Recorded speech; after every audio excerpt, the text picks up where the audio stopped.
Écho d'Amérique latine, c'est maintenant. Attention, vos oreilles risquent d'y prendre goût. Radio Pluriel, votre fenêtre sur le monde.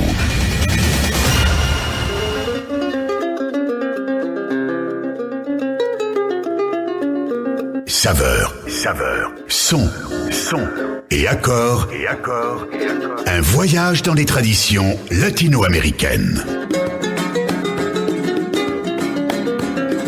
Écho d'Amérique latine. Toute la diversité de l'Amérique latine, hablando en espagnol, une mosaïque de culture.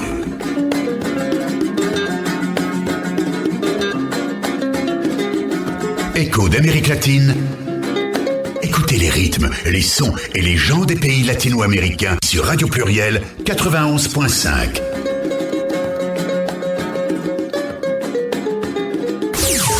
Radio Pluriel sur Internet, radiopluriel.fr.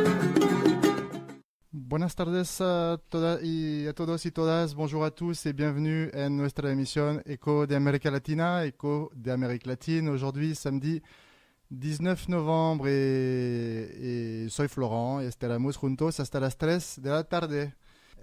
Bienvenidos a ustedes en Radio Pluriel, Eco de América Latina. Ce que je vous propose pour commencer cette émission, c'est de faire une petite pause salsa et on revient tout de suite après pour les noticias.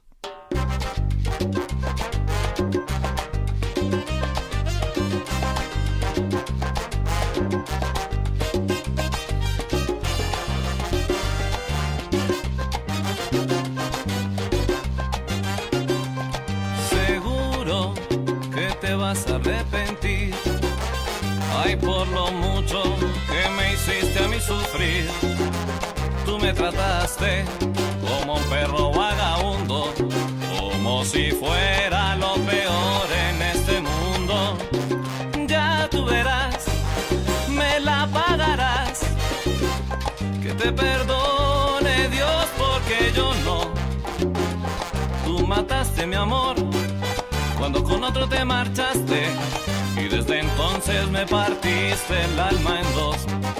Escúchame bien, de rodillas tú vendrás implorándome que vuelva, pero no va a pasar jamás todo el triste dolor que me hiciste padecer. Te lo voy a devolver, todo el triste dolor que me hiciste padecer. Te lo voy a devolver, mamá.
Saveur, son et accord, un voyage dans les traditions latino-américaines. Et Et on revient à notre émission Écho d'Amérique latine aujourd'hui avec Marjolaine. Et sans transition, on va passer d'une radio à une autre puisque j'ai l'honneur d'avoir Camille. L'honneur est partagé, mon cher. Bienvenue à toi. Merci. Camille Pascal, exact. Donc de Radio Canu. Camille, tu vas faire une émission sur l'Amérique latine. Déjà, est-ce que tu peux nous dire l'onde, quelles sont les ondes de Radio Canu? Oui, Radio Canu, c'est aussi sur Internet. D'ailleurs, de toute façon, on est copains que Radio Pluriel, puisque il me semble qu'il y a une trentaine d'années, on est à peu près sur les mêmes ondes. Donc nous, c'est 102.2. 102.2 FM, voilà. Et vous pouvez effectivement aussi nous écouter sur Internet. Donc moi, c'est Point Critique, effectivement, c'est de 15h à 16h, on traite du local, du national et de l'international. C'est une émission non politiquement correcte. C'est-à-dire qu'en fait, toutes les personnes sont bienvenues, vraiment toutes. Elles viennent avec un article et en fait, voilà, on va débattre. Il y a souvent 4 à 5 personnes, 4 à 5 invités. Ça a pu monter jusqu'à 10. Là, c'est une joyeuse pagaille, mais il y a quand même des idées qui viennent. Hein? Ça fait serré dans le studio à 10. Hein. Ouais, ça fait super serré, ouais. Mais quand il fait froid, c'est bien, on se tient chaud. Exactement. Donc, Point Critique sur 102.2 le samedi de 15h à 16h. La semaine prochaine, je crois qu'il y a un thème qui nous regroupe avec Écho d'Amérique latine, puisque vous faites une émission sur l'Amérique du Sud. Sur l'Amérique, effectivement, du Sud. Et effectivement, je t'invite toi, je t'invite Thierry et toutes les personnes autour de la table à venir à Radio Canu. Et effectivement, on fera la deuxième partie, en fait, j'allais dire. C'est un échange interradio qui me sait bien, je pense que ça peut être sympa qu'on ait des contacts entre les radios lyonnaises. Et donc la semaine prochaine, ce sera de 15h à 16h. Ce sera Amérique du Sud, Amérique latine, spécialement consacrée, effectivement, à Point Critique. Très bien. Donc ça sera une émission plutôt orientée sur la politique internationale de l'Amérique latine, alors. Hein, exact, et aussi culturelle. D'accord. Politique, culturelle. Il y a aussi beaucoup de culture. Hein, c'est pour ça qu'on invitera aussi Thierry L'Esprit par rapport à son festival. Et donc on parlera de tout. Hein, politique, culture, économie, bref. Tout ce qui fait qu'une... voilà. Très bien. Aujourd'hui, tu nous as apporté quelque chose ou pas En fait, c'est vrai que tu m'avais dit, en fait, tu m'avais intimé l'ordre de venir avec un article. Tout à fait. Très autoritaire. Oui, très, très. Et donc, je me suis dit, alors, qu'est-ce que je vais faire? C'est vrai que je connais pas trop l'Amérique du Sud. Je me suis dit, donc j'ai pris, en fait, deux petits articles. Et surtout, en fait, ce qui m'intéressait, c'est qu'en ce moment, il y a en fait un Français qui est dans les étoiles et qui peut être en train de voler autour de nous dans sa fusée. Et j'ai vu en fait dans Courrier International en fait un petit article que je vais vous lire. Il est vraiment très court. Astronomie, Atacama, la tête dans les étoiles. Depuis le désert d'Atacama au Chili, l'une des régions les plus arides de la planète, les astres brillent avec une intensité particulière. D'immenses télescopes les observent, ils cherchent de nouvelles planètes tournant autour d'autres étoiles. Mars, c'est le premier mot qui vient à l'esprit quand à 50 km au sud d'Antofagasta, alors je ne sais pas si je prononce bien. Comment tu dis, Thierry? Antofagasta. Voilà. On quitte la panaméricaine pour prendre la route B70 et s'enfoncer dans le désert d'Atacama, au nord du Chili. Où que se porte le regard, toute image prise au hasard rappelle irrésistiblement les photos de la planète rouge ramenées par la sonde Curiosity en août 2012. Or, la ressemblance entre ces deux paysages extrêmes n'est pas simplement visuelle. Une équipe scientifique a reproduit dans le désert d'Atacama les mêmes expériences que celles qu'avaient effectuées les sondes Viking 1 et Viking 2 pour détecter une éventuelle activité biologique sur Mars. Elle est parvenue au même résultat, pas la moindre trace de vie. Le désert d'Atacama passe pour la région la plus aride de la planète. Les stations météo installées depuis plusieurs décennies près de Calama n'ont jamais reçu une seule goutte de pluie. Il est vrai que le taux d'humidité ambiante dépasse rarement 10%. Dans ce climat, dès qu'on sort de sa voiture, la peau s'assèche et s'irrite, tout comme les yeux et les muqueuses, en particulier la gorge et le nez qui saignent facilement. chouette sympa, chouette contrée. 475 nanomètres de longueur d'onde. C'est cette aridité qui est responsable de l'austère harmonie de couleurs propres au désert d'Atacama. Le sable sablonneux s'embrase de tonalités orangées sous les derniers rayons du soleil.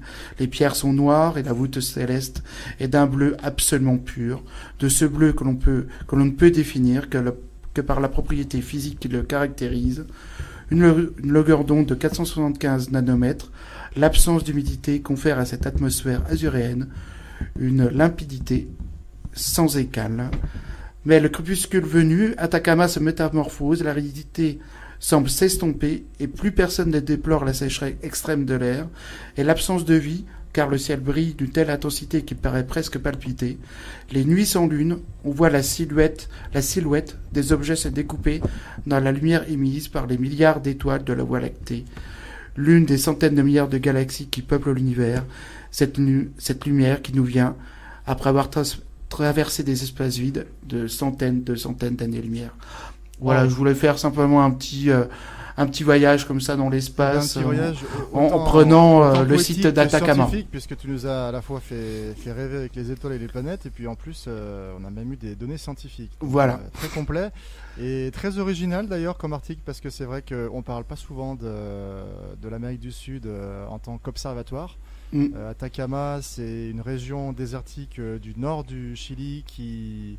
En fait, c'est là où on peut percevoir le moins de parasites possible, en fait, pour pouvoir regarder les étoiles, parce que malheureusement, on peut pas les regarder dans tous les.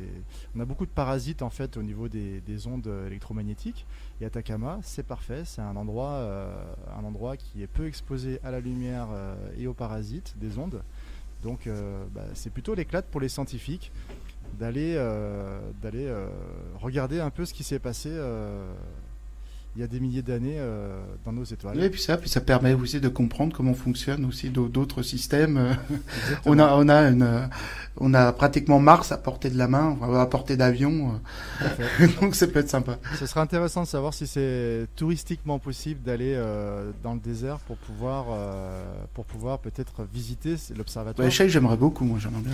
Je peux dire un truc là-dessus. Vas-y, oui. C'est pas mal là, ce que tu ramènes comme image du désert d'Atacama. Et moi, ça va naturellement m'amener à parler de cinéma. Il y a Patricio Guzmán, un grand réalisateur chilien, qui a réalisé évidemment un nombre important de films sur l'histoire récente du Chili, en particulier les années dures de la chute d'Allende, de Pinochet au pouvoir, etc., qui s'est lancé dans une trilogie avec un premier film qui s'appelle Nostalgia de la Luz. Le deuxième, c'est Le bouton de nacre. Donc on en a 2 sur 3, et le premier est exactement autour du sujet que tu viens d'évoquer, avec une autre approche qui est de dire le désert d'Atacama, c'est un endroit qui, de par ses conditions géographiques particulièrement intenses et rudes, est propice à la conservation. Et donc depuis très longtemps, on retrouve des traces de la vie humaine dans le désert d'Atacama, et en particulier des corps momifiés d'Indiens, retrouvés dans des états de conservation assez incroyables. Mais il n'y a pas que ça. Il y a aussi, justement, pendant la période de Pinochet, des camps de concentration d'opposants à Pinochet qui ont été montés dans le désert d'Atacama. Et là-bas, un certain nombre d'opposants à Pinochet au gouvernement chilien ont disparu.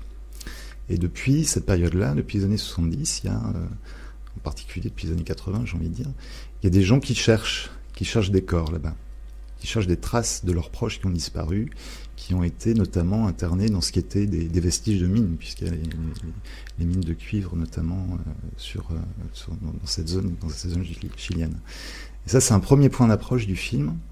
Et il y a un deuxième point d'approche qui est celui que tu viens de lever là, et que tu rappelais, Florence, c'est qu'effectivement les conditions d'observation de l'espace sont particulièrement remarquables, de par la pureté du ciel, de par la très faible pollution lumineuse, etc., etc.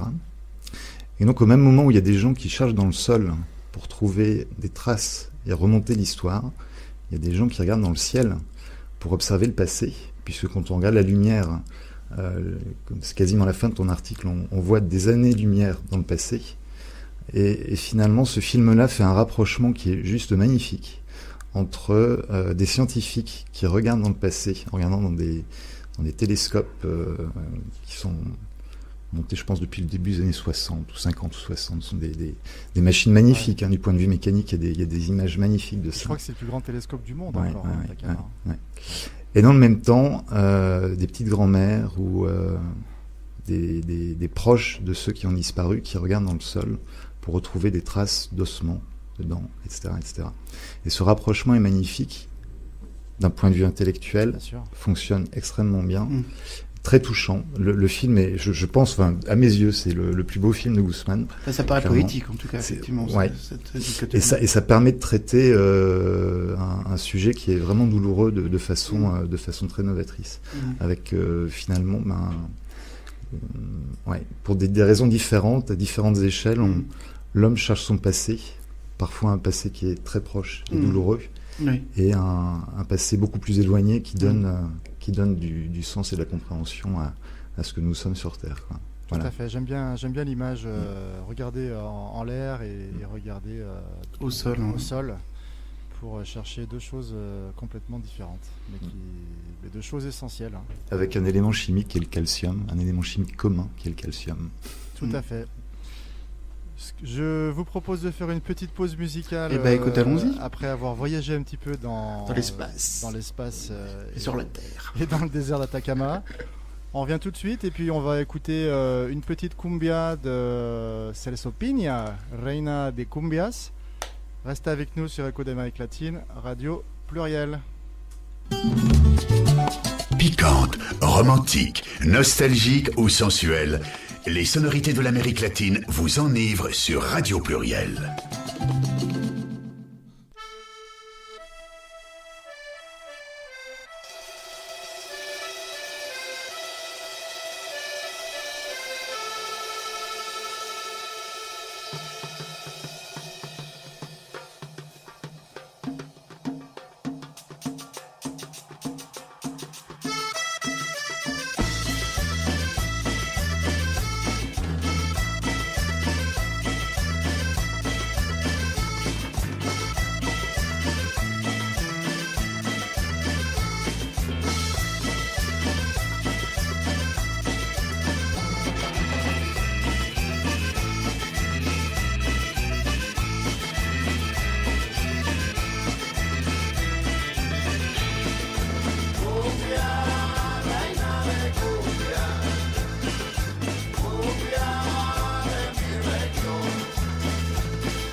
manifestations.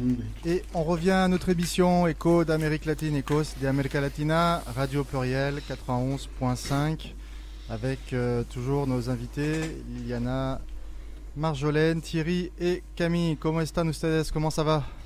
Muy Bah, bien. ma foi, ça va, là. Toi, vous êtes en train de discuter. On était encore Vous étiez dans le désert, là. d'Atacama? Ouais. Vous voyagez encore vers les étoiles Bon, sur très la bien. Terre. Je vous propose de rester un petit peu justement dans le domaine cinématographique, puisque on a aujourd'hui Thierry L'Esprit qui justement fait partie de l'association Espace Latino et qui est venu en tant que délégué général du festival Documental. Oui, c'est un peu pompeux, délégué général. Ah, délégué. Je suis en charge de Documental et Alors, Et qu'on t'appelle comme un grand maître, c'est ça. grand faiseur. Grand maître Thierry, est-ce que tu peux nous expliquer tout simplement ce qu'est Documental, parce que c'est quand même un festival qui est là depuis 10 ans. Ouais, c'est la 10e année effectivement que Documental existe. J'entendais Camille qui disait tout à l'heure, il y a une trentaine d'années là, visiblement, Radio Pluriel, Radio Canu partage la même fréquence. À la même époque à peu près, peut-être même un petit peu avant, il y a une association qui s'est créée à Lyon qui est Espace Latinos, qui est une association pour l'essentiel créée au départ par des exilés latino-américains, des exilés politiques, chiliens, argentins, uruguayens, brésiliens, etc., qui ont voulu faire savoir en Europe, en France en particulier, ce qui se passait dans leur pays à ce moment-là, au moment difficile de dictature et de régime politique violent. Leur média était le papier, un fanzine, j'ai envie de dire, qui s'appelait Chili Flash, qui a tenu une place pour raconter ici ce qui se passait là-bas. Et dans le courant des années 80, au fur et à mesure du retour des démocraties en Amérique latine, le propos s'est ouvert à d'autres thématiques, d'autres sujets, et par contre a voulu continuer à parler d'Amérique latine, toujours évidemment d'un point de vue politique, mais aussi ouvert sur des sujets d'ordre culturel, sociaux, économiques, etc., etc. Et donc ce qui était cette parution Chili Flash est devenue une revue qui existe maintenant depuis la fin des années 80, qui s'appelle Espace Latinos, qui a dû être publié jusqu'à mensuel. Là maintenant on est plutôt sur un format tous les trimestres. Et c'est ça en fait qui est le papa de Documental aujourd'hui. Tout à fait. Et puis on avait parlé justement d'Espace Latino il n'y a pas très longtemps, parce qu'on avait reçu des personnes et des artistes pour le on va dire le petit frère de Documental qui est le grand frère en le fait. grand frère. Ouais, le grand frère. Le oui. grand frère, Ouais. oui, parce qu'il Ouais. est né avant, il est un mois avant. C'est ça. Belle Latinas, le festival littéraire avec pas mal un bon groupe d'écrivains latinos qui viennent à Lyon et sa région, bien autour de Lyon, pour rayonner un petit peu la culture latine. Ouais, c'est ça. En fait, je dis le grand frère parce que ça a quelques années d'antériorité par rapport à Documental. Et le projet de Belle Latina, c'était finalement en relecture une occasion de parler de fiction, de se servir de l'écrit pour parler d'Amérique latine. À un moment, on s'est dit, peut-être qu'il faudrait parler aussi du réel, s'adresser à d'autres publics au travers de l'image. Et donc, naturellement, le film documentaire prend sa place pour parler de l'Amérique latine. Et c'est ça, en fait, qui est... Donc voilà, le papa, c'est Espace Latinos, le grand frère, c'est Belle Latinas, et Documental, qui est maintenant en place depuis une dizaine d'années, s'appuie sur le cinéma documentaire pour parler de l'Amérique latine. Tout à fait. Et donc, c'est du 28 novembre au 2 décembre. C'est ça, jusqu'au 2 décembre, avec une clôture musicale le 3 décembre, le samedi soir, et une proclamation des résultats, puisque c'est un festival avec un prix du jury pour des longs métrages, pour des courts métrages, donc il y a 2 prix du jury et puis un prix du public, puisque le public qui vient voir les films est invité à se prononcer sur la qualité des films. Donc c'est midi et soir. Tout à fait. Et pour la modique somme de 0 €. Ce qui est un prix qui me paraît relativement compétitif. On a la chance d'être accueillis depuis plusieurs années maintenant par l'amphithéâtre de l'Opéra, Donc c'est un lieu qui est évidemment très accessible dans le centre de Lyon, avec des conditions de projection qui sont juste géniales, quoi, par rapport à nos débuts, le début de l'aventure documentale sur lequel on était plus sur des salles associatives pas forcément complètement adaptées, même si on les remercie encore de tout cœur de nous avoir soutenus dans ces moments de démarrage. Ouais, ça fait plusieurs années que maintenant on est à l'amphithéâtre de l'Opéra avec des projections à 12h30 et puis en début de soirée vers 18h30. Et combien il y a de personnes, enfin, la capacité de la salle? La capacité de la salle est aux alentours de 120 personnes et on a une jauge, ouais, c'est ça, de l'ordre de 120 personnes. D'accord, donc joli festival, surtout que si j'ai bien compris, il y a quelques années, quelle était un petit peu l'ambiance du festival au début? Est-ce que tu peux juste nous faire un retour en arrière? Si comment c'est né, en fait, si on revient au début, c'est vrai que ça a été, je pense que comme toute aventure de ce type-là, ça a été beaucoup d'énergie pour monter ça, trouver quelques fonds, trouver quelques appuis. Beaucoup de précarité quelque part dans le montage de ça, parce qu'on n'inspirait pas forcément confiance a priori, ce qui est logique. Et on a monté ça dans une salle des Pentes de la Croix-Rousse. Espace Latino, c'est basé dans les Pentes de la Croix-Rousse, salle qui s'appelle la Marmite Colbert, que la mairie du 1er nous avait gentiment prêtée. Et en fait, ça s'est vraiment hyper bien passé. Le public a répondu présent du premier coup. Et donc, ça nous a encouragés à poursuivre, à persévérer. Ça nous a aussi permis de trouver des supports et des appuis. Et dans ces appuis historiques, il y a ce qui est aujourd'hui le musée des Confluences, puisqu'à l'époque, le muséum d'histoire naturelle qui était à proximité de la Tête d'Or était fermé au public pour des problèmes d'accessibilité, et chercher finalement des événements à monter hors les murs, et à trouver avec nous une façon de rebondir à l'extérieur. Il y a aussi l'INSA, qui à l'époque avait une section Amerinsa, avec des étudiants brésiliens, enfin d'Amérique latine d'une façon générale, qui nous a bien aidés. Voilà, ça a été assez compliqué, mais avec beaucoup d'énergie, beaucoup d'enthousiasme, on y est arrivé. Et c'est vrai que s'il y a 10 ans, alors c'est même un peu plus, puisque les premiers balbutiements, c'est en 2004 qu'on s'est lancé dans le projet. S'il y a 12 ans, on s'était dit qu'on serait là encore en 2016, on aurait évidemment signé tout de suite, quoi. Voilà. C'est clair. Alors je sais pas vous, mais moi personnellement je compte y aller, et pas qu'une. Camille, Liana, Marjolaine. Ouais, je pense que tu pourras peut-être y voir, oui. Mais bien sûr, bien évidemment, on sera là. Vous avez le droit d'en parler autour de vous aussi. Ah oui, aussi, d'accord. Comme tous les ans, on sera là. C'est un rendez-vous incontournable, vraiment. Le propos qu'on cherche à passer au travers de Documental, ça n'est pas que du cinéma. On se veut pas un festival de cinéma en tant que tel. On ne met pas en honneur le cinéma. J'ai envie de dire qu'on se sert du cinéma pour parler de l'Amérique latine. Et que finalement, les films qu'on choisit sont des films qui nous permettent de rebondir sur un sujet ou un autre. Et du coup aussi de donner la parole à des gens qui ont des choses à raconter et à dire sur l'Amérique latine et sur les éléments, enfin les événements qu'on relate. Donc comme tous les ans, on aura quelques réalisateurs qu'on sera content d'accueillir et honoré d'accueillir. On aura des intervenants du milieu de l'université ou du journalisme qui seront là aussi pour donner un éclairage complémentaire au film, donner du sens et débattre avec le public. Justement, oui, je te recite, puisque j'ai pris ça sur la page d'Espace Latino. Donc Documental n'est pas un festival ne se veut pas un festival en quête d'exhaustivité et d'exclusivité, mais plutôt un moment de partage et de débat. Ça veut dire il est possible après le film ou avant d'avoir des moments où on peut échanger sur la situation relatée dans le film, par exemple. Ah oui, complètement. Chaque film se clôture avec un échange avec la salle. Alors je dis chaque film, il y a une exception à ça. Je crois que c'est le mardi. On a le mardi midi, on a 3 courts-métrages qui sont presque plus des clins d'œil entre guillemets. Donc là, il y aura pas de débat. Mais sinon, sur toutes les autres projections, on a 14 films, je parle de tête, 14 films qui seront projetés, 5 longs métrages et donc 9 courts métrages. Chacun sera effectivement à l'issue accompagné d'un débat et d'un échange. Très bien, je vous propose une petite pause musicale et après on rentre un petit peu plus au cœur de Documental. On va parler peut-être de 2-3 films, 2-3 artistes et on fait ça juste après un petit moment sous le goût du Brésil, puisqu'on va écouter Flavia Coelho avec Pai de Santo. Flava Coyo.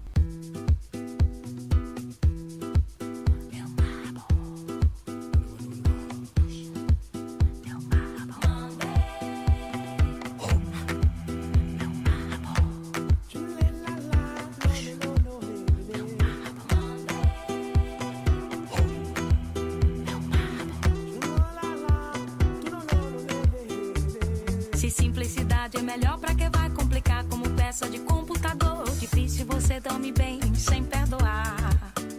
Avançando sem derrubar ninguém, pegando sempre o caminho do bem.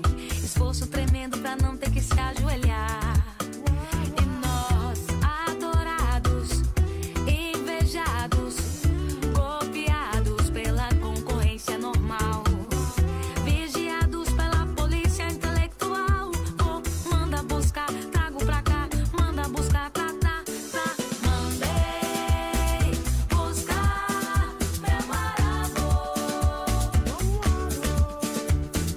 Mandei buscar meu marabô. Meu marabô.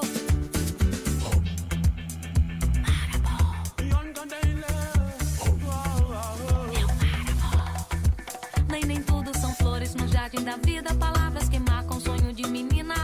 Difícil você dorme bem sem perdoar.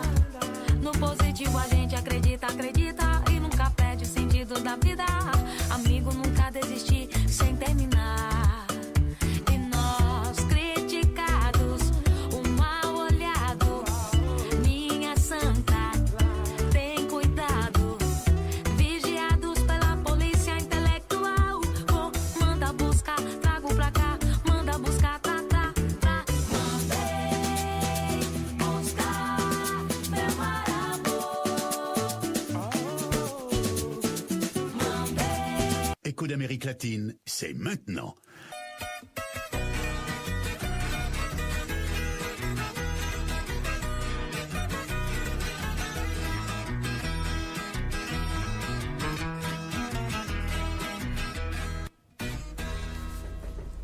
Attention, vos oreilles risquent d'y prendre goût. Et nous revenons en direct d'Écho d'Amérique latine avec Thierry, Camille, Liliana et toujours Florent. Nous allons parler un petit peu plus du festival documental puisque nous avons la chance d'avoir Thierry L'Esprit avec nous aujourd'hui.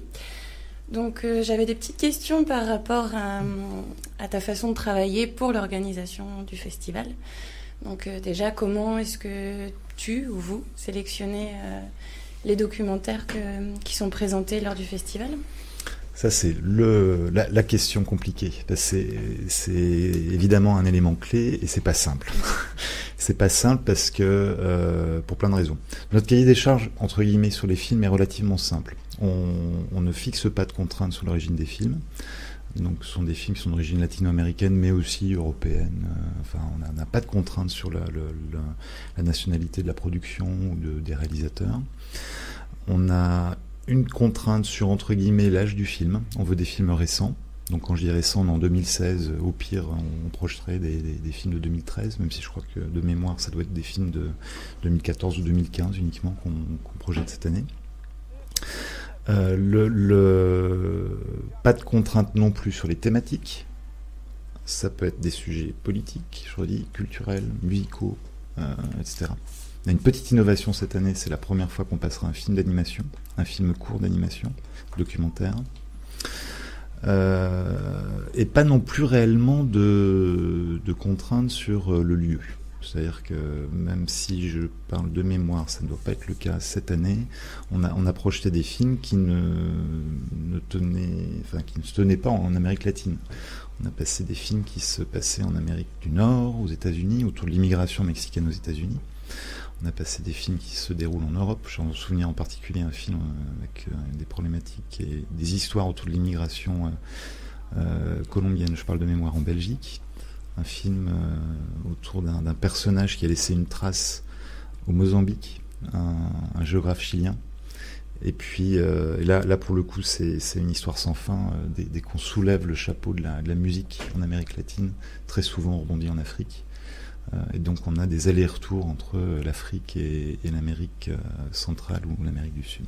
Donc il y a un rapport avec l'Amérique latine. Voilà, exactement. C'est un rapport au sens large. Après, ce qu'on veut, Et ça, c'est un exercice qui est complexe et qui demande quelque part une forme de stabilité dans les gens qui participent au visionnage et à la sélection. On ne veut pas parler toujours de la même chose. Et c'est un fait qu'il y a des sujets un peu récurrents dans la production de films documentaires autour de l'Amérique latine. Une forte récurrence sur les événements politiques des années 70, que j'évoquais tout à l'heure. Et une autre récurrence autour des mouvements sociaux latino-américains, même si on ne date pas des années 70 ou 80, mais actuels. Beaucoup de films autour des luttes sociales. Et notre propos n'est pas de ne parler que des dictatures latinas des 70s, ni de ne parler que des mouvements sociaux en cours. On veut parler de façon beaucoup plus large. Et donc, en fait, la vraie contrainte, elle est là. C'est que finalement, sur la grosse centaine de films qu'on voit tous les ans, il y a déjà une part non négligeable qui focalise sur ce travail de mémoire, qui focalise sur des luttes sociales. Et on se dit que l'Amérique latine ne se résume pas à un travail de mémoire et des luttes sociales. C'est là, en fait, qu'est la vraie difficulté.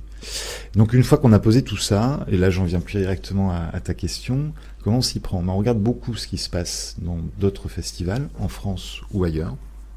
Donc on se rend nous-mêmes dans un certain nombre de festivals.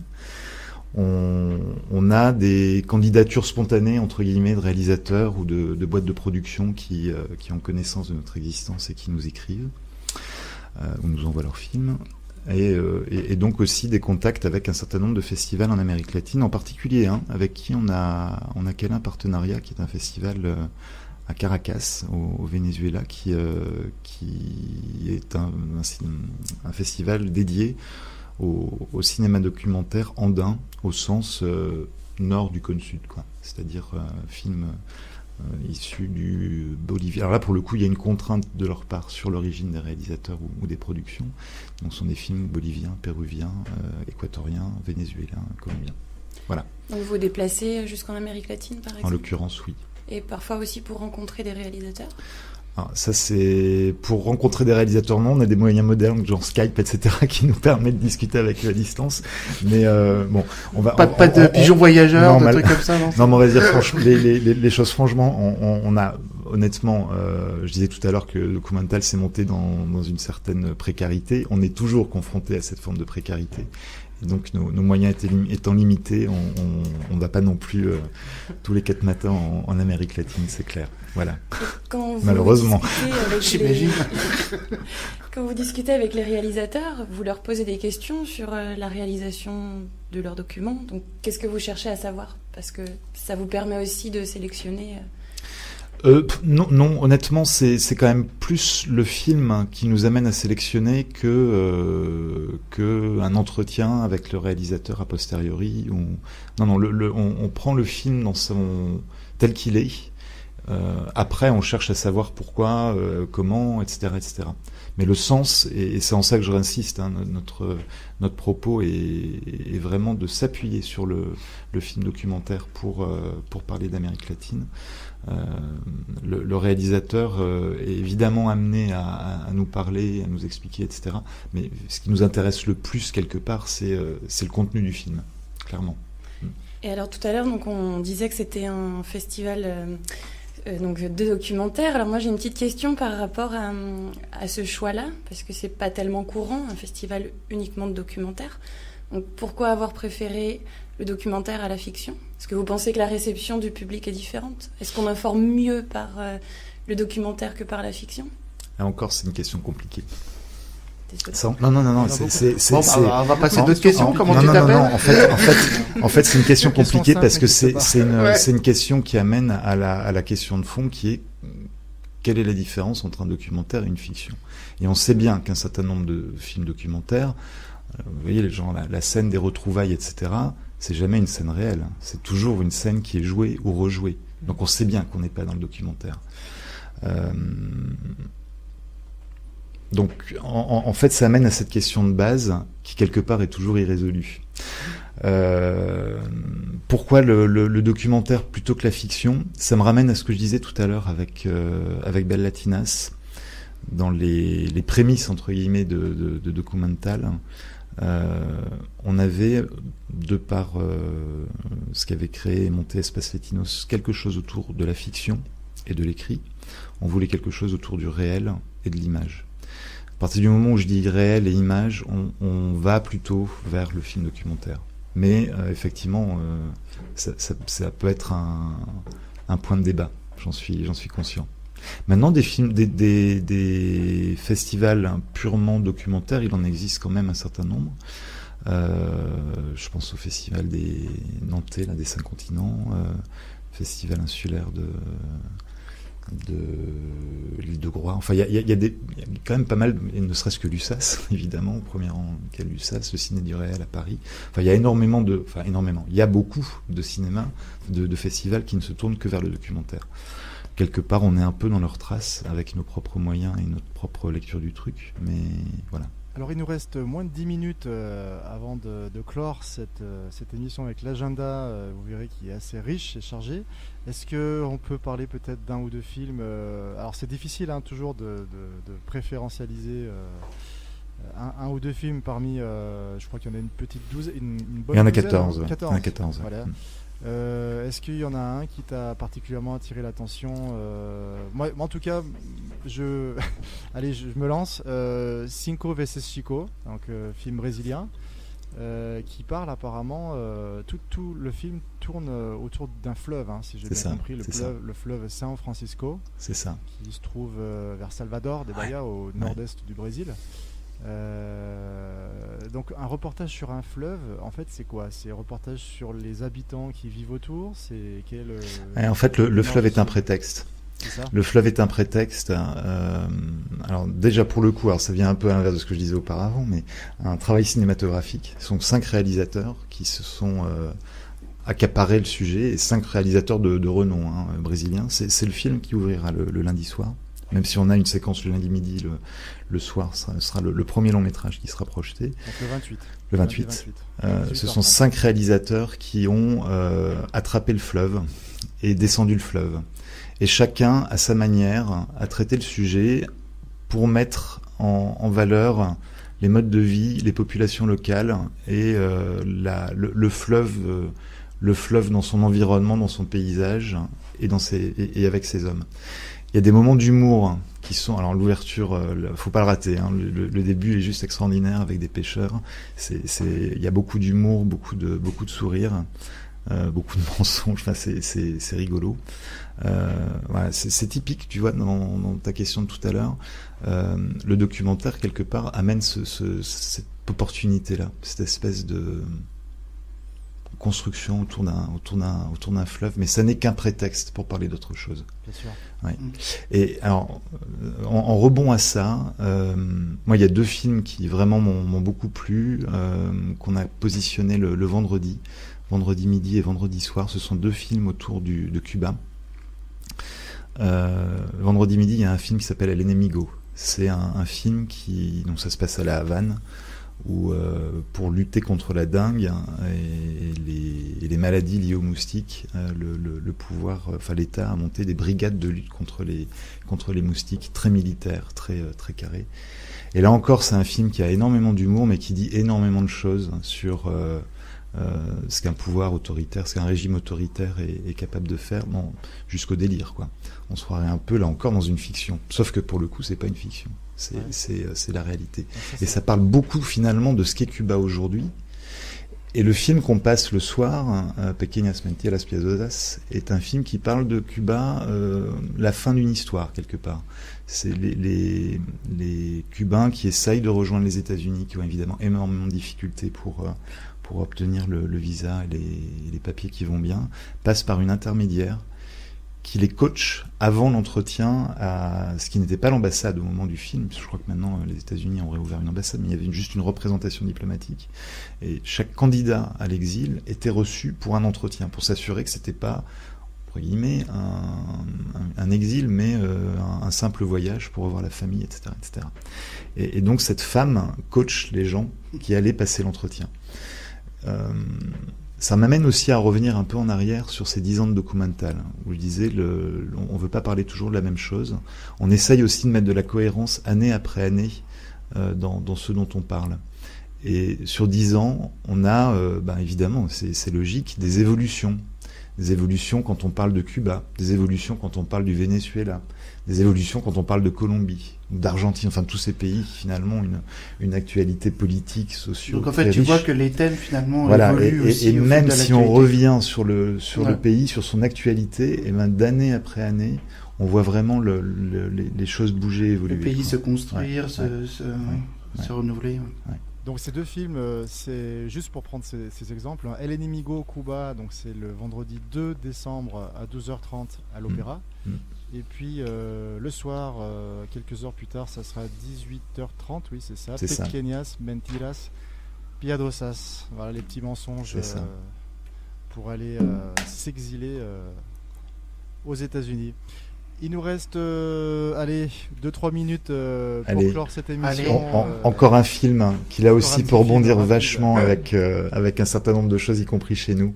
Un film paraguayen avec là pour le coup la réalisatrice sera là. C'est le mercredi soir. Poder et Impoder. Ça, donc là pour le coup c'est un film politique qui raconte le passage de Fernando Lugo au pouvoir. Fernando Lugo, un ancien évêque de la théologie de la libération, qui est tombé par la suite suite à un coup d'État. Et on sent bien la difficulté du pouvoir, la solitude du pouvoir, y compris pour ceux qui arrivent à finalement mettre un terme à une longue période de domination des partis paraguayens. Voilà. Très intéressant tout ça. Super, donc voilà, Ouais. encore quelques jours avant le démarrage, enfin le pseudo-démarrage, puisque j'ai vu que ça avait plus ou moins Voilà, on a démarré. commencé sans le dire le week-end préface, dernier. sans Voilà. le dire. Ouais, on a commencé sans le Sans dire le le dire, week-end dernier. comment ça, sans le dire? C'est spécialement pour les 10 ans, non? C'est D'habitude, vous ça, faites pas ça. c'est ça. Voilà, donc on retrouvera Documental, organisé par Espace Latino, du 28 novembre au 2 décembre. Et c'est midi et soir, donc pas le matin, mais ça vous laissera le temps de dormir comme ça. Ouais. Midi et soir, les séances de midi Faire et la soir. fête Alors après le attention, film. le soir c'est pas non plus très tard, c'est 18h30, 18h30, en ouais. fin d'après-midi. Entrée libre, je précise, je le répète car c'est important. Et puis ça sera à l'Opéra de Lyon. Vous pouvez retrouver toute la liste des films sur le site internet d'Espace Latinos. d'Espace Latino. Et puis on mettra ça sur Facebook aussi, sur Écho d'Amérique latine. Voilà.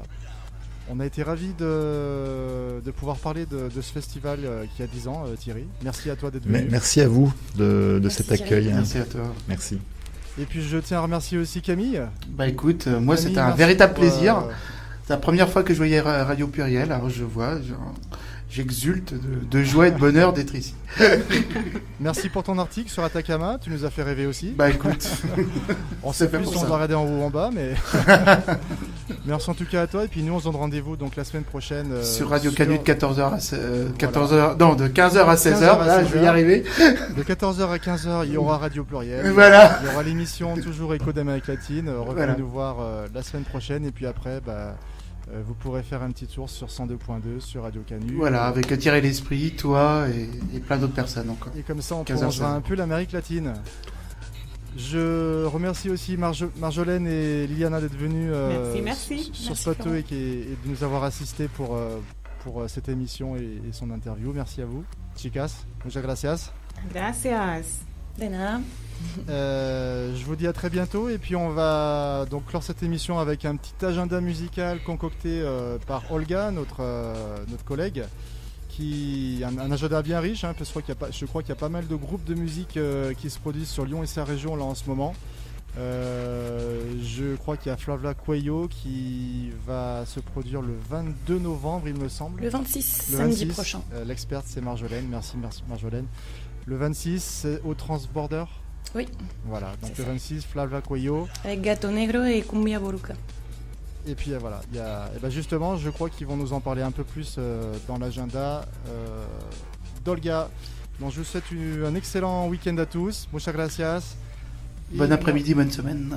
Buen fin de semana. Hasta Buen fin pronto. de semana. Hasta la próxima. Ciao. Cumbia Boruca.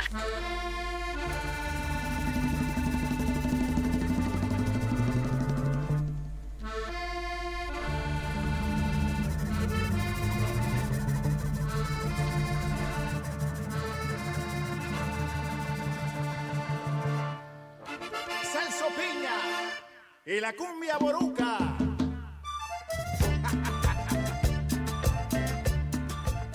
26 de noviembre es la próxima fecha leonesa. El Gato Negro, Cumbia Boruca y Flavia Coelho. Es importante recalcar, es un pequeño festival, somos 3 grupos los que estamos, está el Gato Negro que viene también del sur de la Francia, viene Flavia Coelho y estamos nosotros para nada más hacer hincapié y estar atentos y llegar temprano para poder disfrutar de las 3 bandas en completo en el Transbordador. Va a ser en el gran escenario y va a ser una fiesta muy interesante para todos. Mediaton que está organizando, entonces bueno, en todas las plataformas igual de la FENAC, en todos los lugares habituales para comprar las entradas, ahí podrán encontrarlas, les digo, en esta programación el día 26 de noviembre en el Transbordador. Me tiene comprometido, me sube por la cabeza, me baja por los sentidos, me sube por la cabeza y me baja por los sentidos. Déjala llorar, dinero, déjala llorar. Déjala llorar, dinero, déjala llorando. Et bien sûr, on a l'opportunité de les entendre en live au Transbordador le prochain 26 novembre en compagnie de Flavia Coelho, El Gato Negro.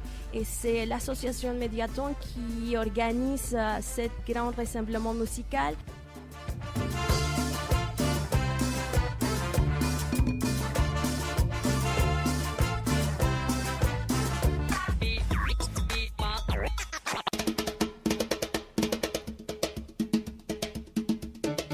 L'association Picante à Marseille organise chaque année les rencontres tambor y canto autour des musiques traditionnelles ainsi que des échanges internationaux qui débouchent sur la production de spectacles et de disques.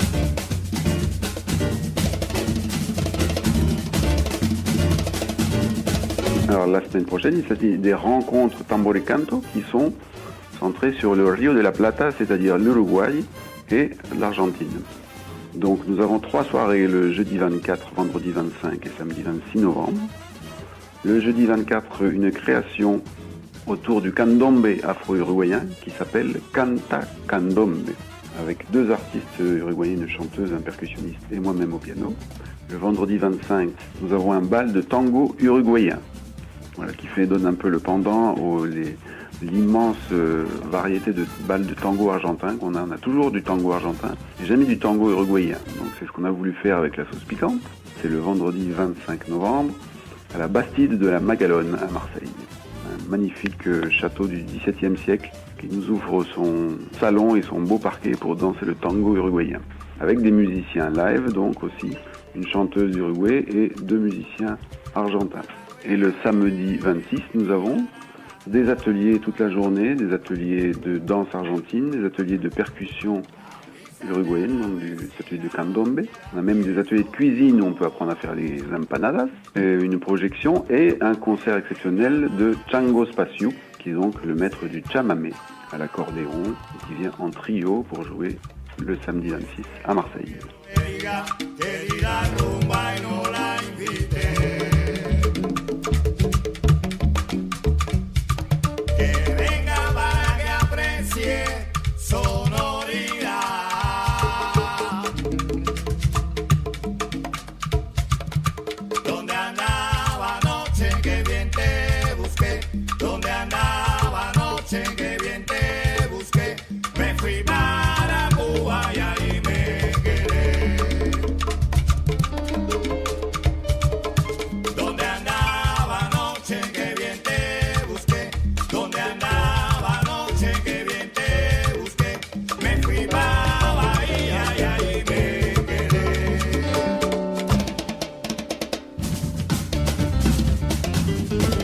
Así es, el público que nos escucha no tiene pretexto de quedarse nada más en Lyon. Usted tiene la posibilidad de darse un viaje a Marsella. Simón, ¿nos puedes repetir las fechas de este encuentro musical tan enriquecedor? Como no, tambor y canto será la semana que viene, jueves 24, viernes 25 y sábado 26 de noviembre en Marsella.